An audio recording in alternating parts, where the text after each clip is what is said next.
What's going on, guys? XSR Detroit here. So a few months ago, I picked up my Ford Maverick. I was very excited. I had waited a year to finally get this truck, and I put around 3,000 miles on it, so I think it's time for a review. Is this a $40,000 truck? Well, let's get into it.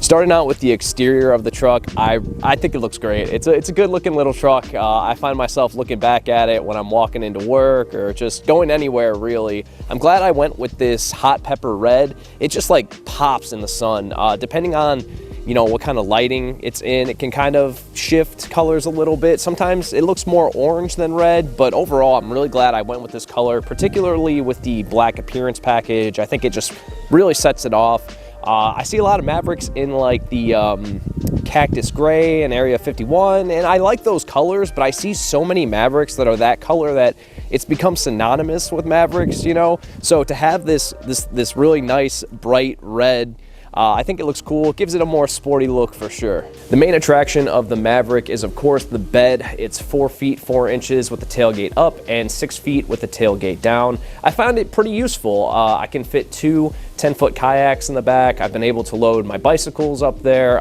It will fit my bike, even though I haven't put it up there yet. It'll definitely fit either of my motorcycles, which is like 80% of the reason that I brought this truck.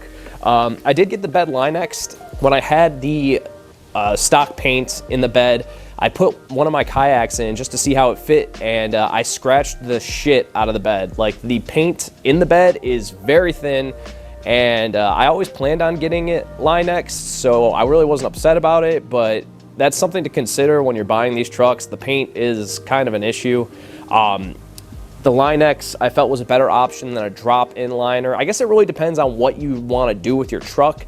Primarily, I bought it to cart my dirt bike around, so there's going to be rocks and just dirt in the bed pretty frequently. So I figured I might as well just get it sprayed in and not have to worry about it down the road.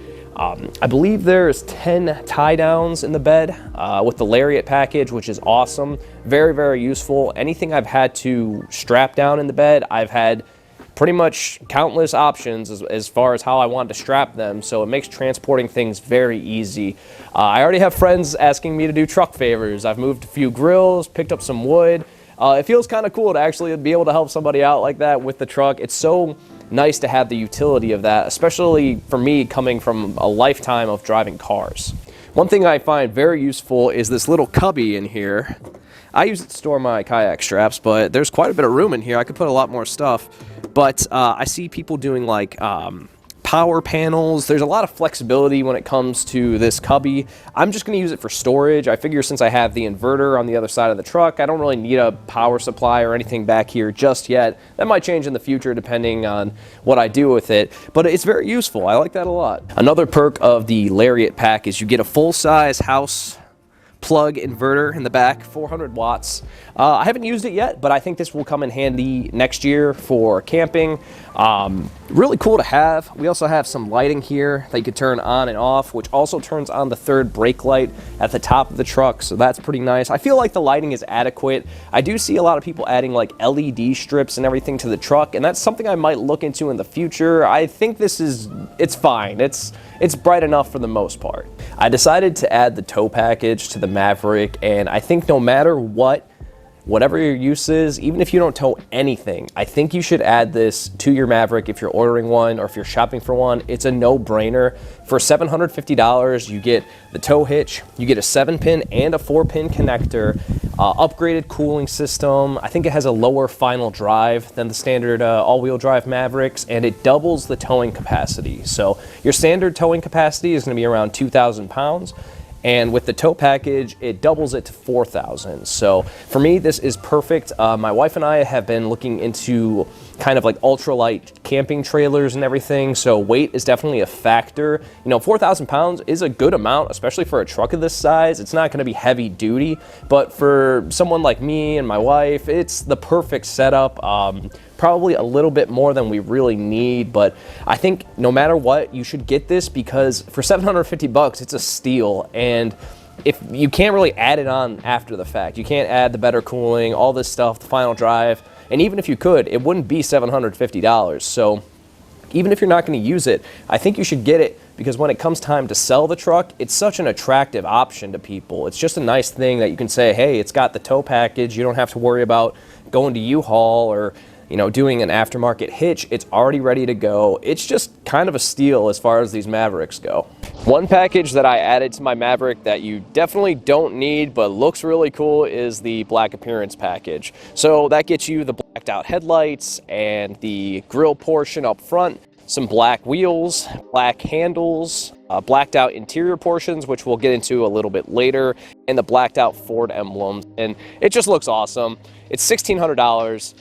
You really don't need this. I like it. It looks great. The one criticism I had of the Maverick was the normal headlights, the non-blacked out ones, were just a little bright, and I wasn't crazy about that. The taillights are a little smoked, and during certain portions, they're not completely blacked out. I think they look pretty good. They have a darker color than the traditional Maverick taillights, but I think this looks so sweet. You don't need this. I bought this just because I thought it was cool, and I'm like, oh, I'm gonna regret it if I don't get the blacked out headlights, because it looks so good, especially with the Lariat LED lighting.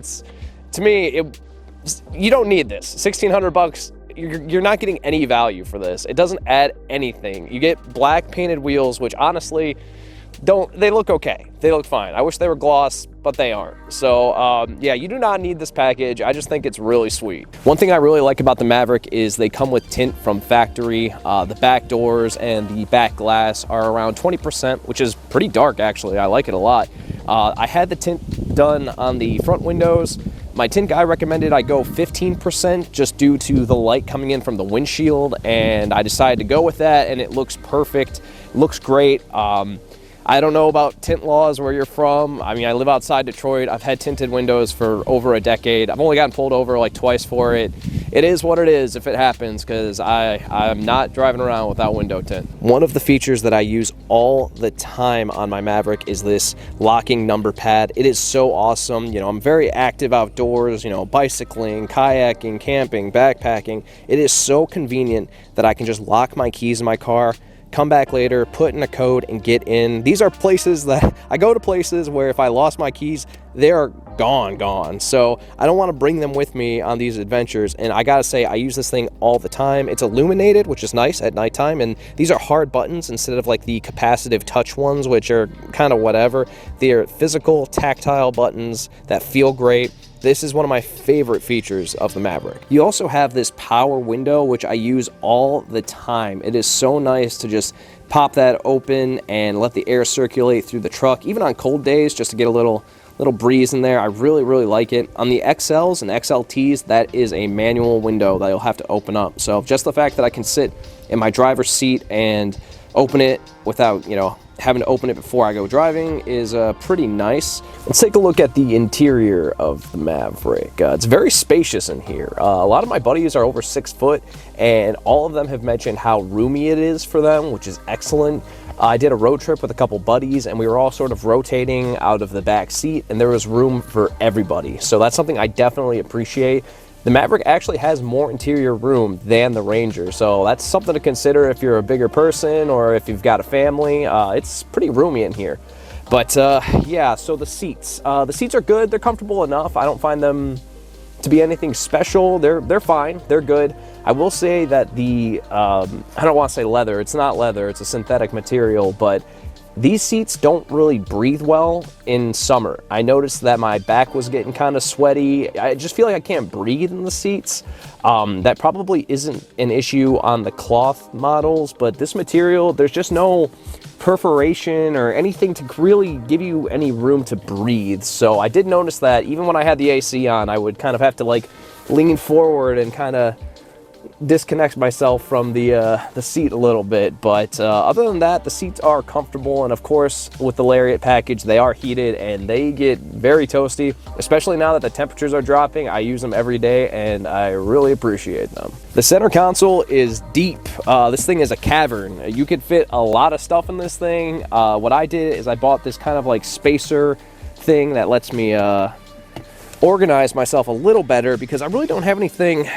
This thing's kind of a pain in the ass to take out, but I don't really have anything big enough to justify the space of this center console, so I thought it was more useful to break up the space. You know, I've got a little coin area, I can keep my phone keys in here, I got cables in here.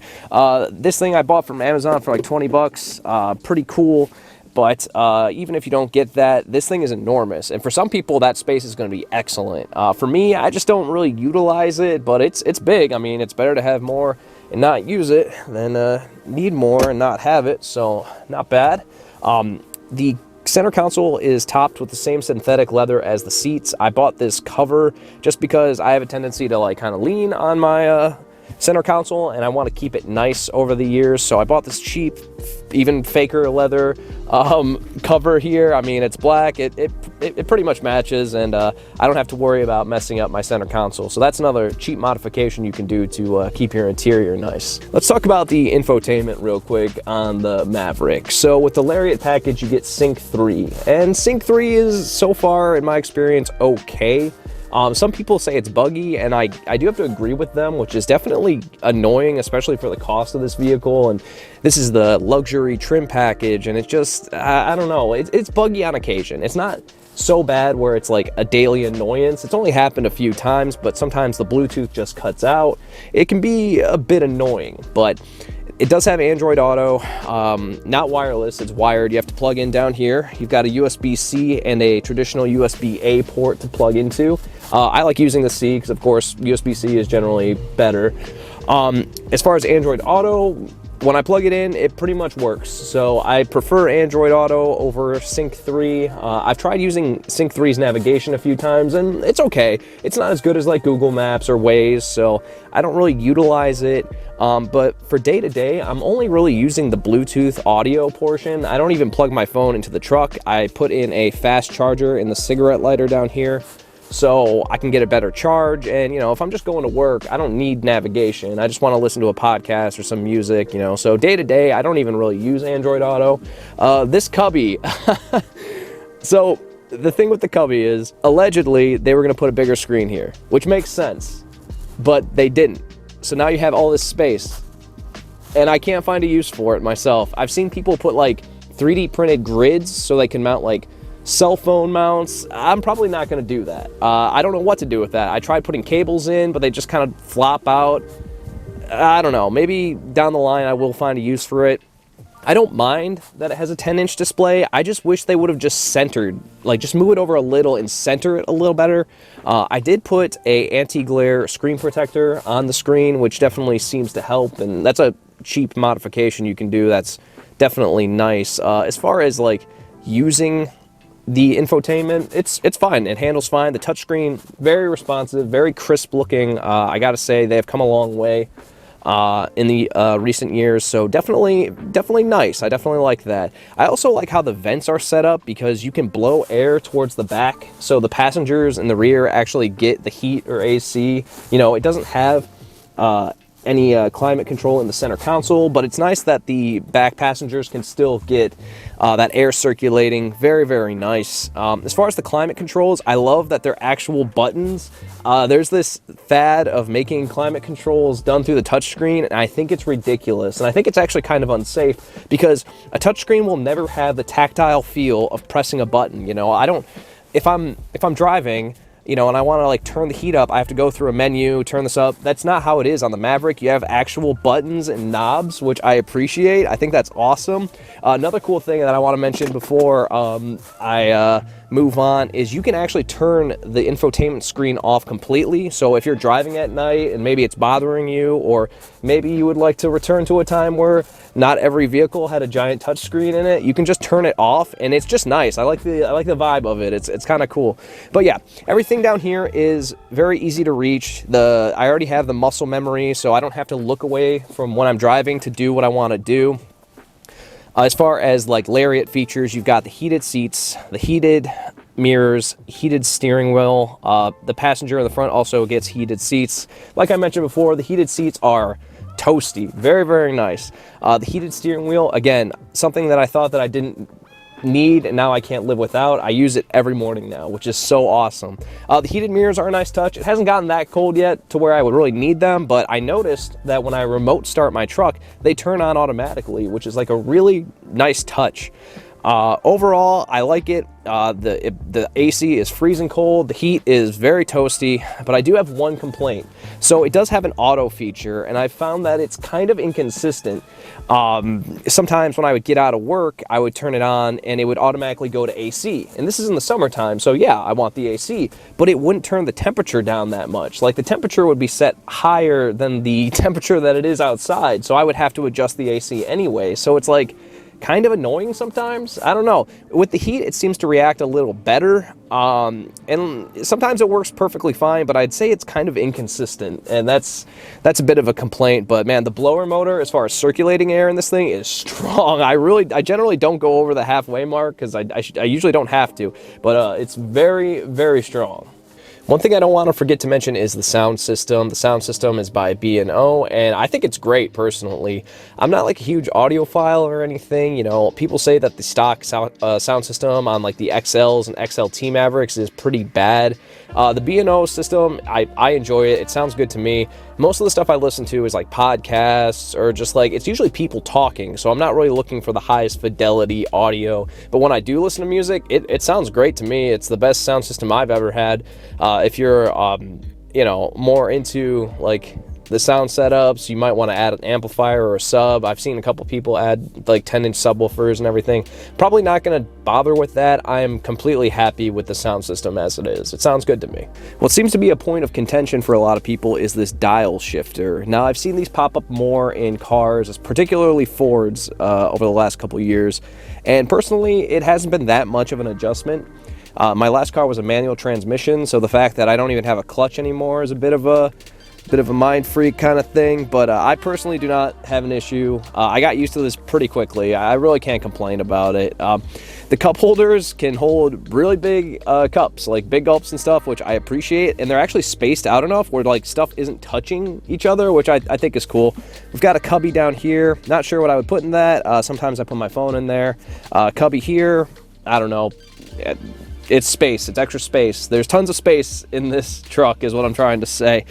Down here you have your mode selector, your traction control, your auto start stop, and I can't remember what this one does, but the modes are very, very helpful. I haven't turned traction control off yet. That'll be more for the snow season, maybe get some snow drifting in. The auto start stop took me a while to get used to. Sometimes it is annoying, particularly in the summer when you just start up the truck and the AC hasn't circulated yet and you're sitting in traffic and all of a sudden the AC isn't blowing cold for a second. You can't toggle it off. I mean, I wish there was a way to permanently turn it off. There are some methods. Whether or not I'm going to do them, I'm not entirely sure. It's not that annoying. Occasionally I have to tell myself, all right, I got to click it off. So it's just a button. It's not that big a deal.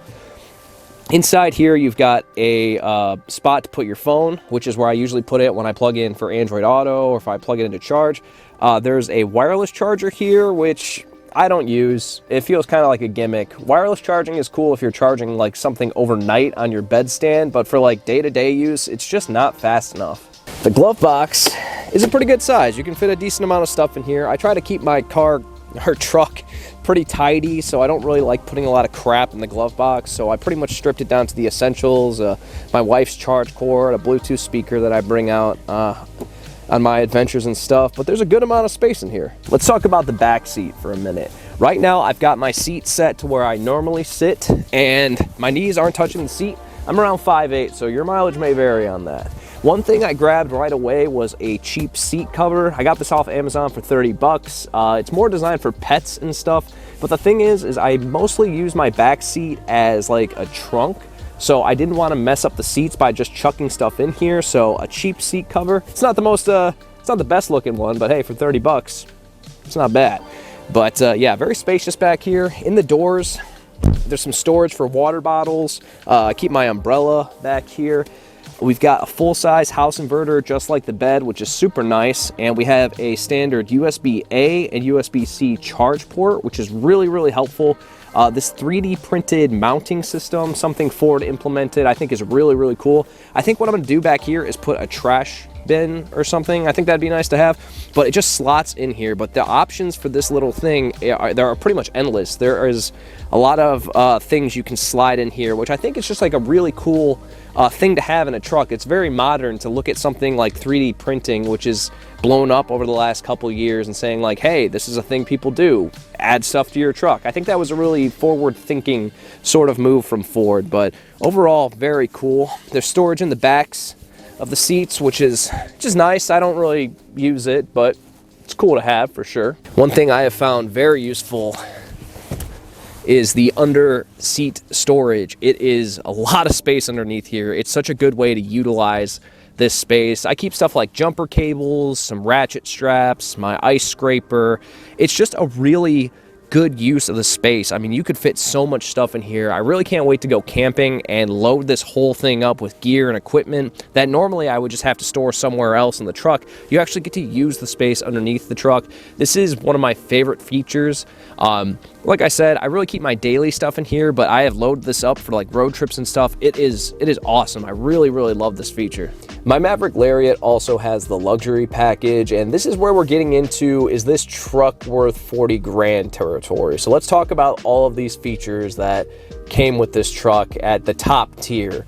So you get the leather wrapped steering wheel, which feels really nice, and it's heated as well, of course, which is fantastic. I mentioned that earlier in the review. Definitely nice to have. The luxury package also gives you the heated seats, the heated wipers, the heated mirrors. So a lot of features that if you live in a colder climate like I do half the year are very nice to have. So I do think the luxury package at least is worth it. With the Lariat package, you also get the larger screen on the dash, which I do like. It's very clear, feels very modern, more luxurious than like the other Mavericks that have the smaller display. So I do appreciate that. You get Sync 3 instead of whatever Ford else uses on the XL and XLT Mavs. Like I mentioned earlier, it's fine. It's nothing to write home about. It has GPS, Bluetooth audio, Sirius, satellite radio. Like it's cool. It's fine. Nothing crazy. You get the sound system, the B&O sound system, which, like I mentioned, is pretty good. I do like it. I also have adaptive cruise control and lane keeping, and this is one feature that annoys me that they kept at the Lariat trim, because the XLT Lux with this feature would be like the way to go. But I do have that, and I have to say it is so awesome to use. Like, basically what it is, if you don't know, is the cruise control will adapt to the cars ahead of you. So if I set my cruise control at 80 miles an hour on the highway, but the car ahead of me is only going 55, the truck's not going to go 80 miles an hour. It's going to stop itself. It's also adjustable, so you can adjust how close you want to get to vehicles and stuff. And between that and the lane keep assist, the truck, I don't want to say it drives itself, because it doesn't. But don't do this, but I took my hands off the wheel going into a corner once, and the truck steered itself into the corner perfectly fine.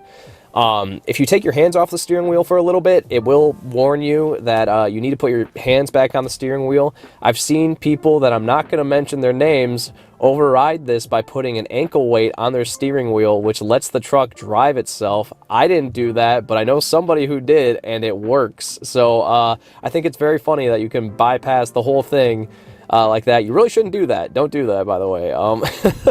But it's very cool. It's one of those features that is a Lariat only thing. So could I live without it? Sure. Am I really glad that I have it? Yeah. And I think the lane keeping and adjustable cruise control like that is probably the biggest thing to consider if you're going from an XLT to a Lariat, because you can't get it on the XLT or XLs. You can get lane keeping. So if you really need that feature, the Lariat probably is for you, and it does feel, you know, like a luxury feature, definitely. As far as like the interior, the interior is, I love the design of it. I think it's very modern, very cool. All the exposed bolt heads and stuff, very industrial. I really like the look of it. I think it's way better looking than the Ranger. But does this feel luxurious in here? Like, kinda, not really. Like, not really, dude. It doesn't. It's hard plastic. It is what it is. I don't mind it. It's cool. It's utilitarian. I like that. But, you know, you can throw leather seats in a truck and call it luxurious, I don't know about that. You know, the luxury comes in with the radar cruise control and the heated seats and the heated, that makes sense. That feels luxurious. Do I feel like I'm in a luxury vehicle right now? Not really, but it's fine.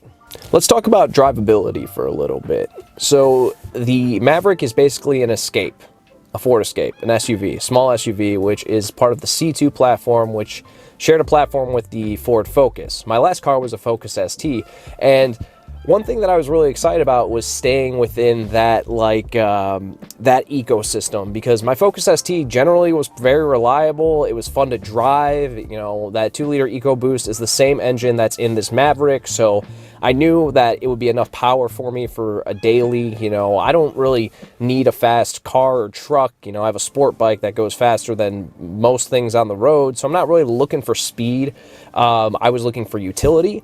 But as far as driving the Maverick, it doesn't really feel like a traditional truck, and that's because it isn't. It's an SUV. It's basically a Ford Escape. So it's not going to handle like a truck. It's very smooth, particularly the tow package all-wheel drive Mavericks have independent rear suspension, so that's what this has, and it feels really smooth. The body roll isn't as much as I was anticipating, so I really like that. It feels very direct. The 2-liter EcoBoost, it moves. It's a peppy engine. I wouldn't really call this a fast truck because it isn't, but it's quick. It's good enough. Like, it will surprise you. I think for the average person especially, like, this is plenty of truck. It has multiple drive modes. The slippery mode was very useful in the rain when we had a lot of flooding out this way. I really like that. Sport mode is surprisingly good. I feel like it mostly changes the throttle response. I would say that it just feels a little more testy when you're pressing the pedal. It's more reactive, which I like. It feels good. And surprisingly, the transmission actually hangs in the revs. So, you know, normally when you're driving this, and I'm sure this has to do with like emissions and keeping the fuel mileage good, it always wants to shift right away. It's got an 8-speed automatic. It's got a lot of gears to go through. However, in sport mode, I noticed it would hang in the revs. So you were still making power as you were driving, which I thought was really cool, especially coming from a manual transmission where you're used to having total control. I appreciate the fact that the sport mode actually feels pretty sporty. Eco mode, I really haven't done like a full tank on eco mode. It does seem to get me better mileage, but generally I don't drive. My driving does not lead to good mileage is the simplest way to put that. So the mileage is fine. I get around 25 miles to the gallon. The brakes feel fantastic. Part of the Lariat package is electronically boosted brakes, and man, the brakes feel so good on this car. Truck. Did it again.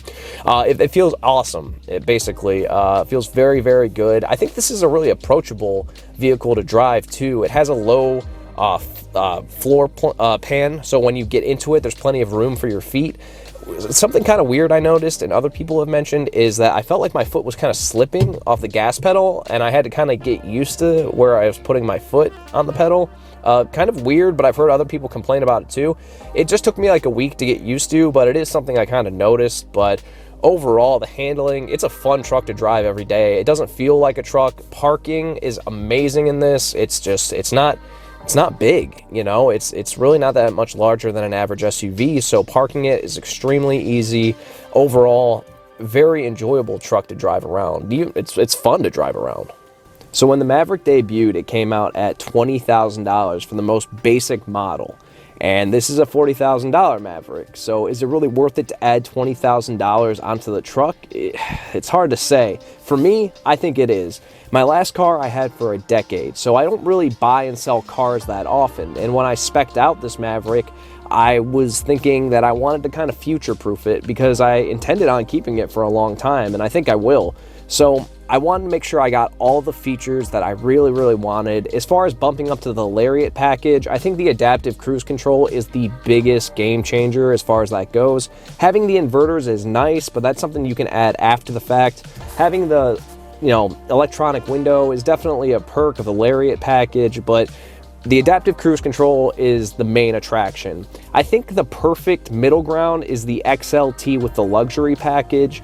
You won't have the adaptive cruise control, but you'll have most of the features that the Lariat has just with cloth seats. So if you're looking for the best bang for your buck, I think the XLT Lux is the way to go. Of course, you don't need to spend $1,600 on the blackout package like I did, but it looks sweet and I regret nothing. So yeah, for me, I'm really happy with this truck. It's been a pleasure to drive. You know, I've taken it on a couple road trips with some friends. I've got one coming up in a couple days, and like, it's just a really nice truck to drive. It's easy to drive.